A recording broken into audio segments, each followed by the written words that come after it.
Bismillahirrahmanirrahim. Assalamu alaikum wa rahmatullahi wa barakatuhu. Welcome back to my channel Storyland, and very warm welcome to all the new members of my YouTube family. I hope all of you are fine and doing well. Thank you very much for your support, comment, queries and suggestions. I am Umm Muhammad, and today we are going to solve the exercise of poem A Night in June from New Oxford Modern English Book 4, and it is the third edition of this book. और इस chapter से, इस poem से related और इस book से related जितने भी इंपॉर्टेंट और नेसेसरी लिंक्स हैं सभी डिस्क्रिप्शन में प्रोवाइड कर दिए गए हैं. And if you need essay in English language about any topic, please visit my blog. Link is also in the description. And if you have any comment, query or suggestion related to my content in my niche, you can freely tell me in the comment box below. और अगर आप मेरे channel को first time visit कर रहे हैं तो मेहरबानी फरमा कर चैनल को सब्सक्राइब कर लें, और वीडियो अच्छी लगे तो इसको लाइक भी कर दें. चलिए अपना आज का लेक्चर स्टार्ट करते हैं.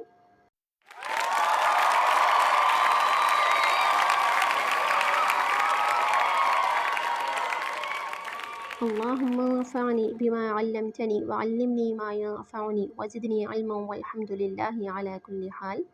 या अल्लाह, जो इल्म तूने मुझे दिया इससे मुझे फ़ायदा दे, और मुझे वो इल्म दे जो मेरे लिए फ़ायदेमंद हो, और मेरे इल्म में इजाफ़ा फरमा, और हर हाल में अल्लाह का शुक्र है. The first section of exercise is section A, understanding the poem. Question number 1 है हमारे पास, आंसर द फॉलोइंग क्वेश्चंस. यहाँ पर हमें ऑलमोस्ट 5-7 क्वेश्चंस गिवन हैं. A, how are the stars appearing in the sky. आसमान पर सितारे किस तरह से नमूदार हो रहे थे. B, have the birds stopped their singing. क्या बर्ड्स ने अपनी सिंगिंग स्टॉप कर दी थी. C, where are the little birds. छोटे परिंदे कहाँ हैं. The next question is D, what sounds can be heard. किस तरह की आवाज़ें सुनी जा सकती हैं. E, what fills the sky. आसमान किससे भरा हुआ है. आसमान को क्या चीज़ भर रही है. F, why do you think the stars appear in the way described in the poem. And G, why do you think the poet calls the cuckoo's cry sovereign. The answer of first question is A, the stars are appearing by twos and threes. B, the birds have not stopped their singing, they are piping yet. C, the little birds are among the bushes and trees. D, little birds piping, a wind that is rushing, water that is gushing, and the cuckoo's soaring cry can all be heard. And E, the cuckoo's cry fills the sky. The answer of question F is they are appearing like this because although the sun has set, there is still light in the sky. As the sky gets darker, more stars become visible. Next is G, the cuckoo's cry is loud enough to fill the sky and so seems superior to the other sounds. The next question is question number 2. Answer the questions about this line from the poem. Poem से ये एक line select की गई है और इसके related ही ये questions पूछे गए हैं. लाइन है, the little birds are piping yet. एक क्वेश्चन है, this sentence means number 1, the birds are little but they are piping. Number 2, the birds are still piping even though it is late. And 3, the birds are piping but. It's a type of MCQ question कि आपको 3 options दिए हैं और आपने correct option को choose करना है कि इस सेंटेंस का मीनिंग क्या है. आपने बताना है इन तीनों में से जो ज़्यादा इसके नज़दीक है या ज़्यादा ठीक है. बी है, what time of day is it. Question C है, where are the birds piping. And D, what kinds of birds are mentioned in the poem. सबसे पहले हम फर्स्ट क्वेश्चन का आंसर सेलेक्ट करेंगे तीनों में से. तो ये है second option, the birds are still piping even though it is late, यानी अभी तक बर्ड्स की आवाज़ आ रही है हालांकि बहुत देर हो चुकी है. B, it is evening. C, among the bushes and trees. And D, little birds, a cuckoo and 2 thrushes. The next question is question number 3. Note down the rhyming words in the poem. इस poem में जितने भी rhyming words use हुए हैं उनको हमने note down करना है. So the rhyming words are set yet, trees, thrushes, rushes and gushes, and last is sky and cry. The next question is question number 4. Do the rhyming words form a pattern. कि जितने भी इस poem में rhyming words हैं क्या उनका कोई pattern भी बन रहा है. The answer of this question is the rhyming is in the odd lines and even lines for the first 4 lines. यानी पहली जो 4 हैं उन इवन लाइन्स में और उसके अलावा जो राइमिंग है वो ऑड लाइन्स में है.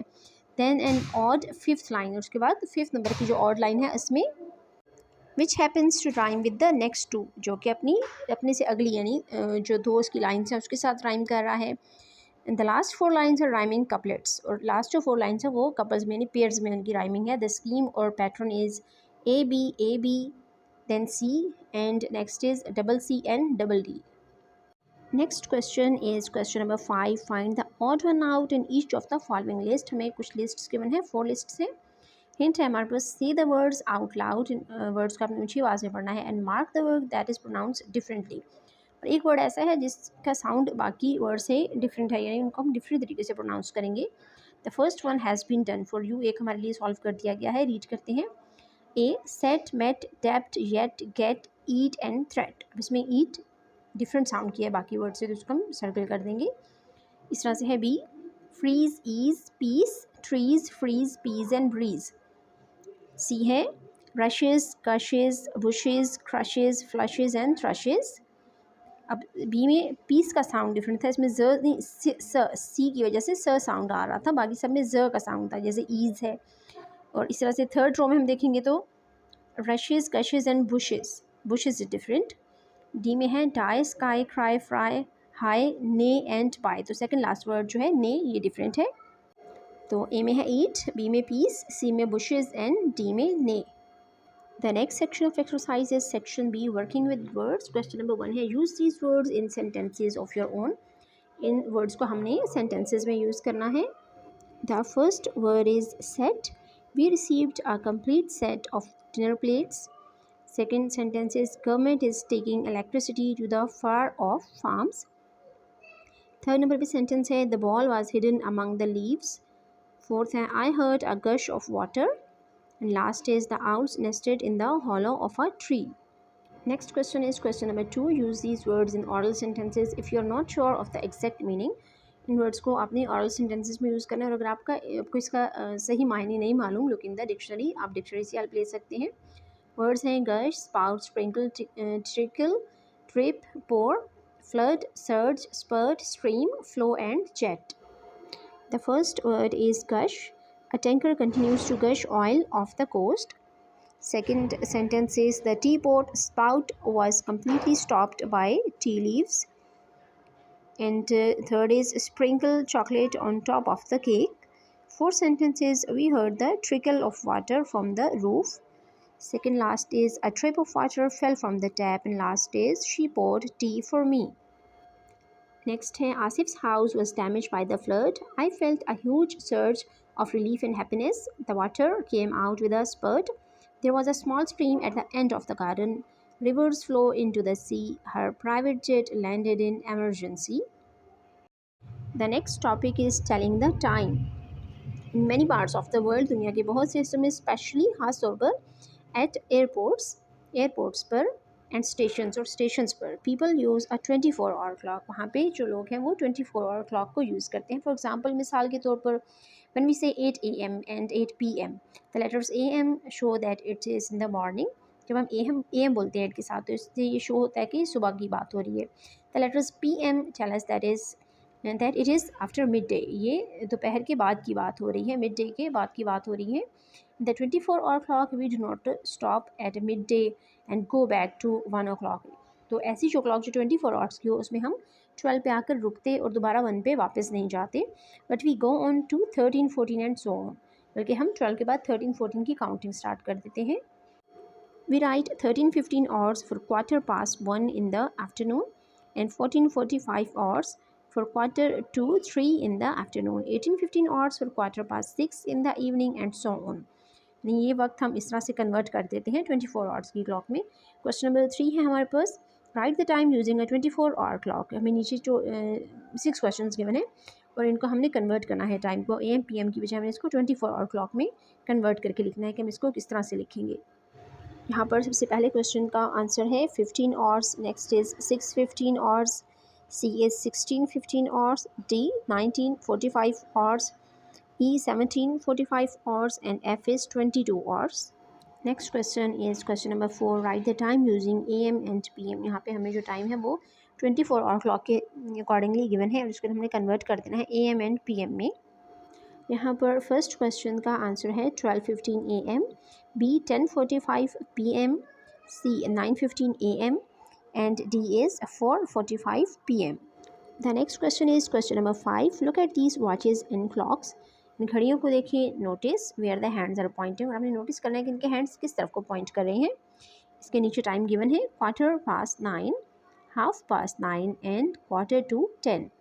इसी तरह से नेक्स्ट पेज पर हमें 3 क्लॉक्स गिवन है और इस पर भी टाइम जो है वो शो हो रहा है, लेकिन मेंशन नहीं किया गया, नीचे इसको लिखा नहीं गया है और हमने बताना है कि हर घड़ी पर क्या वक्त हो रहा है। यहाँ पर फर्स्ट वन के लिए हम लिखेंगे 12:15, B 1:30 and C 1:45. The next section is section C, learning about language, जबान के बारे में सीखना। फर्स्ट हेडिंग है पंक्चुएशन। क्वेश्चन नंबर 1 है हमारे पास, can you write this paragraph clearly, क्या आप इस पैराग्राफ को क्लियरली वाज़ेह तौर पर लिख सकते हैं। Separate the words and put a full stop at the end of each sentence. आपने सेंटेंसेज और वर्ड्स को सेपरेट करना है और जहाँ पे सेंटेंस एंड होगा वहाँ पे हमने फुल स्टॉप अप्लाई करना है। हम देख सकते हैं कि ये सभी जो लेटर्स हैं वो बिल्कुल साथ साथ लिखेंगे, इसमें कोई गैप नहीं है। हमें ये भी नहीं पता चल रहा कि वर्ड कहाँ ख़त्म हो रहा है और ये भी नहीं पता चल रहा कि सेंटेंस कहाँ पर ख़त्म हो रहा है। इसको जब हम अरेंज करेंगे, इनको स्पेसेस इनके देंगे वर्ड्स के बीच में, वर्ड्स को सेपरेट करेंगे और सेंटेंसेस को सेपरेट करेंगे, तो ये हो जाएगा a long time ago people wrote without putting any breaks between words, this made reading very difficult. You can see what I mean from this example. It is better to separate the words and sentences. The next topic is compound words. Question number 2 है, each of these words is written in 2 different ways. हर word को 2 तरह से लिखा गया है, as 1 word and as 2 words, 1 word के तौर पर भी और 2 वर्ड के भी। Which is the correct way of writing them, इनको लिखने का सही तरीका क्या है। Put a tick against them, उनके सामने आपने एक टिक मार्क कर देना है चेक बॉक्स के अंदर। यहाँ पर तीनों वर्ड्स की जो सही फॉर्म है उसको मैंने लिख दिया है। Football without any space, classmate में जो स्पेस है वो वाला करेक्ट है, और उसके बाद होमवर्क, जो दोनों वर्ड्स बिल्कुल जॉइंट है जिनमें स्पेस नहीं है, कंसेक्टिव है, ये ठीक है। The next question is 3, saucepan is a compound word. ये कंपाउंड वर्ड है which is formed when 2 different words sauce and pan are join together. जब हमने सॉस और पैन दोनों वर्ड्स को ज्वाइन कर दिया तो एक नया वर्ड बन गया। Break up the following compound words into the words they are made of. नीचे जो वर्ड्स हैं इनको हमने सेपरेट कर देना है, अलग अलग कर देना है एक दूसरे से कि ये किन वर्ड से मिलकर बने हैं। वर्ड्स हैं back stage, day dream and handmade. Yet another exercise, read the following sentences. जो सेंटेंसेज हैं इनको रीड करें। They still have not arrived, they have not arrived yet. एक ही बात को हम 2 तरह से लिख सकते हैं। तो क्वेश्चन नंबर 4 है हमारे पास, use yet and rewrite the following 3 sentences given है।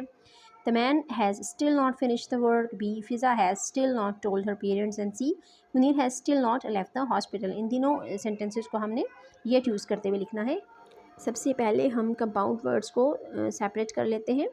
बैक स्टेज मिलकर बना है बैक और स्टेज से। डे ड्रीम में डे सेपरेट वर्ड है, ड्रीम सेपरेट है।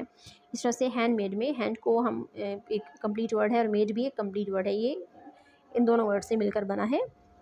अब हमें जो 3 सेंटेंसेस गिवन हैं उनको हम येट का वर्ड यूज़ करते हुए रीराइट कर लेते हैं। The man has not yet finish the work, Fiza has not told her parents yet, and Munir has not left the hospital yet. The next heading or the next topic is verbs. Question number 5 है, underline the verbs in the following. नीचे हमें कुछ sentences given है और हमने point out करना है कि verbs कौन से हैं। A है, once upon a time there was a man who lived in a village. B, one day in the forest he was chopping down a tree for his fire. C, he felt very hungry in the afternoon and wanted some food. D, suddenly he saw a black cloud coming towards him. E, heavy rain poured down and the man took shelter under the tree. F, then he noticed the fruit in the tree and ate some. And G, when the rain stopped he picked up his axe and went home. यहाँ पर हम देख सकते हैं first sentence में जो verbs हैं वो हैं was and lived. B, was chopping. C, felt, wanted. D, saw coming. E, poured, took. F, noticed, ate, and G, stopped, picked, and went. The next section of exercise is section D, listening and speaking. सुनना और बोलना। Question number 1 है, listen and repeat the following words quickly and clearly. नीचे जो words given है उसको आपने बहुत जल्दी जल्दी और बहुत वाजे अंदाज में पढ़ना है। Pronounce and practice long and short vowels given in these verses. और यहाँ पे जो लॉन्ग और शॉर्ट वावल्स हैं उनकी हमने प्रैक्टिस करनी है। Thomas, a tittle motor, took 2 ties. 2 tied 2 tame tigers to 2 tall trees. Tell this to teacher now. Take no time at all. How many T's in that? The next question is question number 2. Listen to the following, then say the sentences aloud. In sentences को आपने सुना है और ऊंची आवाज़ में पढ़ने की कोशिश करनी है। A sentence है, the taller caller did not shout or bawl at all. B, the rowdy crowd shouted out loud around the fountain. And C, what a good shot, you have won the copper pot. And the last sentence is the faraway stars in the dark shine like sparks. Question number 3 है, listen to these words. In words को सुनिए. The underlined words are consonant clusters. जो words यहाँ पे underline हैं उनको हम consonant clusters बोलते हैं. Say them aloud. इनको ऊंची आवाज़ में पढ़ें. Words हैं thrush, three, thread and thorn. Next है split, splash, splat. इसके बाद है screen, scrub and scrap. Night, right, bright. Second column में है spring, spray, sprinkle. Second row है street, strawberry, strong. Third is pot, fought, cot. And last is square, squeak and squirrel. Question number 4 है हमारे पास. इन a group of 4, 4 लोगों के group में prepare a presentation of the poem. एक नज़म की आपने प्रेजेंटेशन बनानी है. Makeup actions for each line, और हर लाइन के लिए एक्शन बनाने हैं. You can also use sounds इन की प्लेसेस, और जहाँ पर की प्लेसेस हैं उस पोएम के, वहाँ पर आप साउंड भी ऐड कर सकते हैं. इन योर ग्रुप, अपने ग्रुप में रीड द पोएम अलाउड. उस पोएम को ऊंची आवाज़ में पढ़ें with the actions and sounds. उसके जो एक्शन हैं उनके साथ और उसके साउंड्स के साथ. Practice until you have learn the poem. और इसकी आपने प्रैक्टिस करनी है जब तक आपको वो पोएम याद ना हो जाए. Next section of exercise is section E, composition. Project है हमारे पास. Class display all about birds. Look at these 3 birds and talk about them. इन 3 birds को देखकर उनके बारे में बात करें. Use the words in the box and the questions below. नीचे जो वर्ड्स गिवन है इस बॉक्स के अंदर, इनको हमने यूज़ करना है. Feather, wing, beak, fluffy, sharp, soft, claw, fly, soar, glide, warble, twitter and cry. और नीचे कुछ क्वेश्चंस भी हमें गिवन है. क्वेश्चंस है where have you seen these birds, where do they live, describe what they look like, what do they eat, what do they drink, what do they need to survive, what noises do they make, how do they move, can you try and move like they do, try to copy their movements, choose one and write a short description of it, choose some of the words from the box above. हमने कुछ words इस box से choose करने हैं, और नीचे जो questions हैं इनकी help से आपने एक पैराग्राफ लिखना है या एक introduction देना है. इनमें से कोई भी एक आप choose कर सकते हैं और उसके बारे में आप एक छोटा सा पैराग्राफ लिख सकते हैं. सबसे पहले हमारे पास जो पिक्चर है वो ईगल की है. इसके बाद जो सेकंड था that is peacock, and last में हमारे पास है पिजन. मैंने इन तीनों ही बर्ड्स के बारे में जनरल इन्फॉर्मेशन इकट्ठी करके ब्लॉग पे एक सेक्शन बनाया है जिसमें मैंने इन तीनों बर्ड्स के बारे में लिखा है. और अब आप जो भी चूज़ कर लें, अगर आपको ईगल के बारे में चाहिए, पीकॉक के या पिजन के बारे में चाहिए, आप तीनों के बारे में वहाँ से ले सकते हैं. लिंक डिस्क्रिप्शन में गिवन है. This was the end of this lecture. Hope you like it. Thank you for watching. सुब्हानकल्लाहुम्मा व बिहम्दिका, नशहदु अल्ला इलाहा इल्ला अंता, नस्तगफिरुका व नतूबु इलैक. अस्सलामु अलैकुम व रहमतुल्लाहि व बरकातुहू.